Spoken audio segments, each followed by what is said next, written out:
একই ঘরে সবাই আরাম করে বসে আছে, কিন্তু একজন বলছে ফ্যানটা আরেকটু বাড়াও, খুব গরম লাগছে। অদ্ভুত ব্যাপার হলেও বাইরে তখন শীত কিংবা বৃষ্টি। এটা কি শুধু অনুভূতি, নাকি মেয়েদের শরীর সত্যি আলাদাভাবে তাপ অনুভব করে? আর যদি সত্যিই করে, তাহলে এর পেছনে কাজ করে কোন বৈজ্ঞানিক কারণ? আজ জানবেন এমন কিছু তথ্য যা শুনে বুঝবেন এটা কোনো কুসংস্কার নয়, আবার পুরো সত্যও নয়। অনেক পরিবারেই এমন দৃশ্য দেখা যায়, স্বামী বলছেন ফ্যান কমাও, ঠান্ডা লাগছে, আর স্ত্রী বলছেন না আমার তো এখনো গরম লাগছে। তখন অনেকেই বলে বসেন মেয়েদের নাকি গরম বেশি লাগে। কিন্তু বিজ্ঞান কি বলে?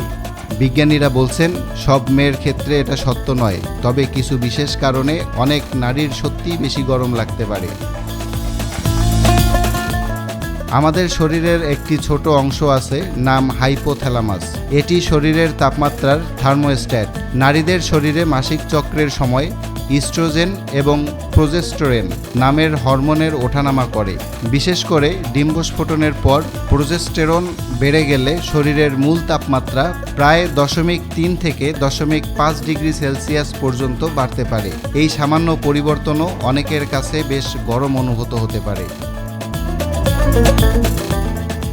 গরম লাগা শুধু বাইরের আবহাওয়ার উপর নির্ভর করে না।